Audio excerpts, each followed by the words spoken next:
Good day, everybody. This is Miss Valley Entertainment News. My name is Dread. Let's wrap. All right, so I want to talk a little bit more about the NBA betting scandal that a player got caught in. I found a really good video by AM Hoops here. Video, as always, will be linked down below in the description if you want to watch it in its entirety without me talking through it. Called How the NBA Caught Its Player in a Betting Scandal. This is a very interesting look into professional sports betting or legal sports betting here in North America, and the way that it actually helps, because it's a legal process, to catch athletes who may get involved in cheating. It's interesting how this has kind of come about, and it's a really good look into this, and I hope you'll enjoy this. And I'll give my opinions and thoughts as we go through. So let's get into this one right now. On January 27th, DraftKings sent an email to their customers saying the biggest winner last night was Jonte Porter unders. Now, most people don't even know who that is, but somebody did and made bank. One bettor made a 6-play parlay on Jonte unders for $80,000 and won $1.1 million. Wow. Normally the cap is like a $1,000 to $2,000 bet on props, so this looked off. 80,000 when it's normally 1 to 2,000. Did somebody know what they were doing? Then sure enough, March 20th, Jonte Porter unders won millions again. Something's going on. Sportsbooks alerted the NBA to suspicious betting activity, and Porter is now being investigated. When you watch the film, nothing stands out too much. A fringe player setting screens and stuff. Some people say he tried to miss this banked three. Look at that guilty face when it goes in. But what about this? It did look Tom bad. Haberstroh pointed this out. Porter's number 34 in gold. At the end of the quarter, in position to get a rebound, but his man pulls away. Yes, he is safe. But then the ball bounces right to him. Instead of grabbing the board, though, what was that? He taps it to his teammate at the end of the quarter. Have you ever seen that before? Now that Doesn't want to catch the rebound. Doesn't want the rebound. That is highly suspicious. was the third rebound of the game, and it's only the first quarter. The total's 4.5. So you can see Jonte go immediately to the coaches in the background and start pointing to his eye. So he left the game having re-aggravated an eye injury. Nowhere in the minutes he played did he get hit in the eye. He wasn't even on the injury report before the game. But maybe he got that board and was like, 3 in the first quarter? I am out. Wow. A sportsbook employee told ESPN people were trying to do whatever they could to bet Jonte Porter props against the Clippers. And then just a few days ago, the same thing. We had a bunch of people trying to bet the under for more. So it People, I don't even have to say anything. Are you listening to this? And then, just a few days ago, the same thing. We had a bunch of people trying to bet the under for more. So it looks like Jonte told people to bet his unders because that's what he could control.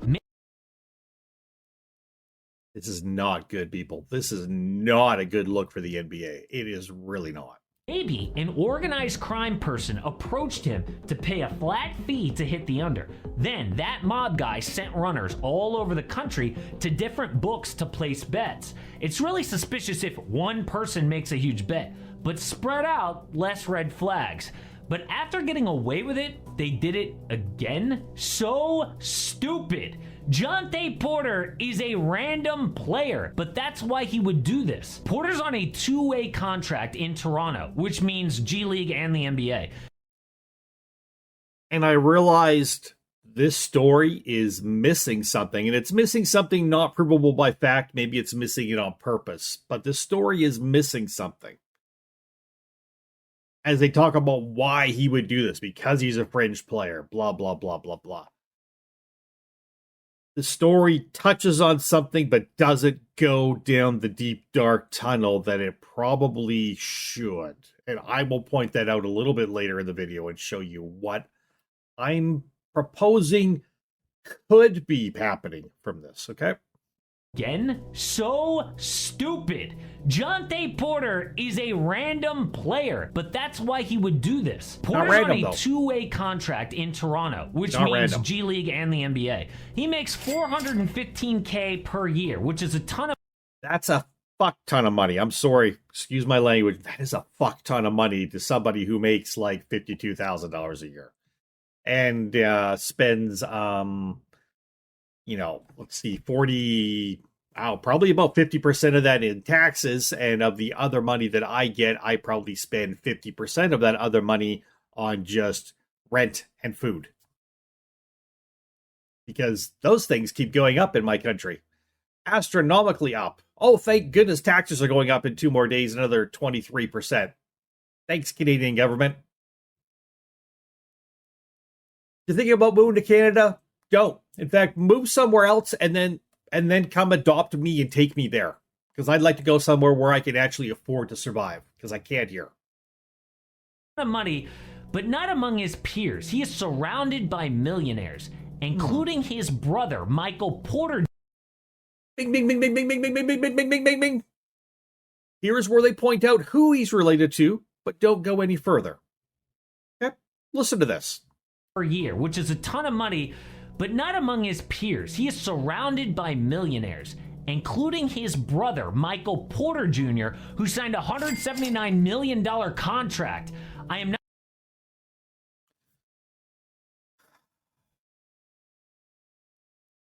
I don't know Michael Porter any more than I know Jonte Porter. I don't want to in any way suggest I have any insider information. I don't. I'm just throwing out a hypothesis. Michael Porter is a high-profile guy who makes a lot of money. What if Michael Porter has a gambling problem and racks up some debts or whatever, and somebody's like, yeah, no, it's not like he probably doesn't have enough money to pay off his debts, but somebody's like, yeah, no, you know what? We don't want you to just pay off your debt. That's easy to do. What we wanted you to do is help us make some money, Michael Porter.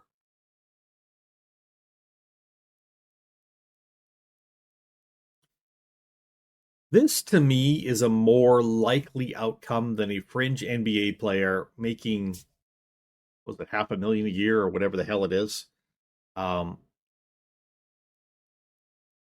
to get involved with some mob guys who want him to make some money for some other people. Something that's going to cost him his career. It's going to cost him his career in basketball.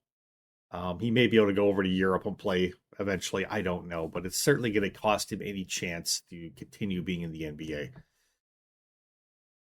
But if you get to Michael Porter and Michael Porter owes you, and you say, Michael Porter, we're going to go public with the gambling, maybe the illegal gambling you've done, right? We're going to go public with this unless you help us make some money. And then Michael has to go to his brother and say, bro, you got to help me out. They're going to take away everything from me. My career is going to go down the toilet unless you do this little thing. I think that, to me, speaks as a more likely thing to have happened than just Jonte Porter throws away his NBA career. Right? To me, that makes more sense. Now you've got Jonte Porter doing this thing that he doesn't really want to do, but he's doing it for his brother who's got a lot more to lose. Now, again, I'm not saying I don't know either of these gentlemen. And, but I just think that's the more likely outcome. And I hope the NBA is smart enough to immediately be looking into Michael Porter and trying to find out what they can. Because whoever is at fault for this whoever's in the wrong in all of this does need to get punished for the good of the sport. So we'll see. But that's my thought on that. Not saying this is right. This is why the mafia might have targeted him. So what happens next? Well, in the new CBA, the rule says any player who directly or indirectly wagers money or anything of value on any game shall be subject to a penalty. The penalty for such offense shall be within the absolute and sole discretion of the commissioner, may include a fine, suspension, expulsion, and or perpetual disqualification. So it's up to Commissioner Adam Silver.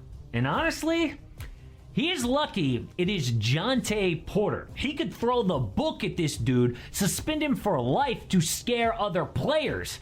But this might not be the last time. And if he suspends Jonte for life, what happens if it's a top 100 player next time? You gonna kick him out too? According to The Ringer, the top 100 ends with Terry Rozier, Chris Paul, Isaiah Hartenstein, Walker Kessler, and Brandon Miller. Now, some casual fans don't know them outside of CP3, but it would be a huge deal if any of these guys got banned for life. Jonte is such a fringe player, Silver could probably suspend him for 2 years, and it's basically a lifetime ban. But this kind of thing was bound to eventually happen. Silver was the first commissioner to come out for legalized gambling in 2014. One of my most important responsibilities as commissioner of the NBA is to protect the integrity of professional basketball and preserve public confidence in the league and our sport. I believe that sports betting should be brought out of the underground and into the sunlight where it can be appropriately monitored and regulated. Interesting. Which is exactly what happened. But I guarantee people will say this is proof the NBA is rigged. This kind of thing probably happened in the past, but we never found out about it because gambling was illegal. Now, we've got companies like DraftKings who can call up the NBA and say, hey, we noticed something weird. Back in the day, an illegal bookie ain't doing that. So because it's legal, Jonte Porter may have gotten caught here, but at the same time, it erodes confidence in the NBA. Obviously, Underdog is the sponsor of this channel, but I'm trying to tell this story and report on it as unbiased as possible. But legal gambling is why Jonte Porter got caught. What's crazier is what happened in baseball. Now, you might have heard this story, but most people... This is a fascinating story too. They're just going to touch on this one quick, so we'll just keep this going. But I'll have my say on this one too. People don't know what actually happened. Shohei Ohtani is like the Victor Wembanyama of baseball. A new player from overseas can do things we haven't seen before. But this week, the FBI says he sent an illegal bookie $1 million. So Shohei's rep said it was actually his interpreter betting on sports, and Ohtani was covering his friend's losses. The interpreter then gets interviewed and says, yeah, Ohtani didn't trust me, so he logged onto his account and transferred the money himself. No problem. Except you can't send $1 million to an illegal bookie. That's a crime. Ohtani could get fined, suspended, go to jail, get deported. So his reps changed their original story and said, wait, actually the interpreter stole the money and Shohei didn't even know. How obvious can it be that this man is the fall guy for his famous friend? An interpreter makes, I don't know, let's just say like, we'll go right back to, I believe that it's very possible Jonte Porter is the fall guy for Michael Porter. Can't prove that. Yeah, I may be wrong, but I have a sneaking suspicion. Like 6 figures a year. Reports say this dude was $4.5 million in debt. What bookie would allow that guy to get that big in debt unless he knew who was actually paying the bill? So baseball is investigating, but nobody thinks that they're going to suspend their biggest star. Probably not, no. Although look what they did to Pete Rose. I mean, they banned him for pretty much ever, right? So I would say, though, that to me, this stinks to high heaven, and I would say your star player is guilty. If not doing the betting himself, then for sure, paying off the debts or enabling his interpreter to be the, I don't know, man. I just, there's something very, very bad and very wrong going on here that will probably get covered up. And I don't want to be in any way racist. I mean, I'm clearly a Caucasian male. Clearly, we're talking about an Asian male here. I don't live in an Asian country. Okay. I have not been to Southeast Asia or anywhere over there, but I have heard, and my understanding is the culture over there, as compared to the culture of North America, is gambling is more ingrained into the culture and more, I don't know, well thought of, but just accepted. So if that is so, then he may come from a culture where he has been involved in gambling maybe all his life. Like, I don't know. And now he is over here and wants to continue that, and has made a boo boo and is getting his interpreter to take the fall for him. That's just a thought, though. Like I say, I'm trying not to be racially insensitive or anything else, but it makes me wonder if that's true or not. If you come from an Asian country and you're listening to this, or you have intimate knowledge of how gambling is portrayed and perceived and stuff in Asian countries, please let me know if I'm right or wrong. Like I say, I don't want to be insensitive, but I'm just throwing that out there. It's a possibility. Baseball actually looks really hypocritical here. At least the NBA can get out of this one looking somewhat clean. But will that kind of thing happen in the NBA? Well, now, ironically, that guy signed in California, and I believe he was almost on his way to signing in Toronto as well. Wouldn't it have been something if right now Toronto was dealing with both a basketball player and a baseball player involved in gambling scandals?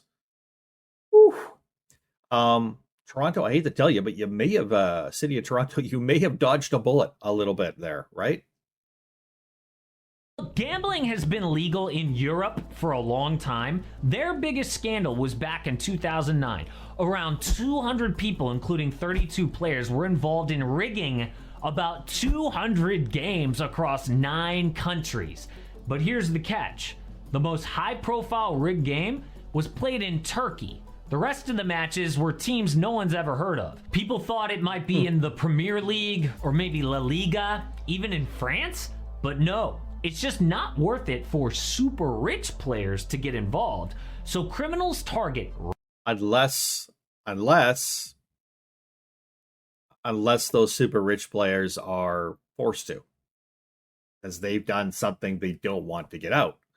So I'm disagreeing that, I understand what his sentiment is.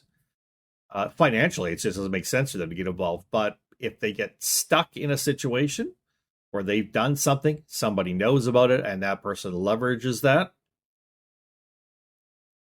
Refs and fringe players like Jonte Porter who don't make that much money. And the average salary in the NBA is $10 million, the highest average in American pro sports. I'm not saying it's...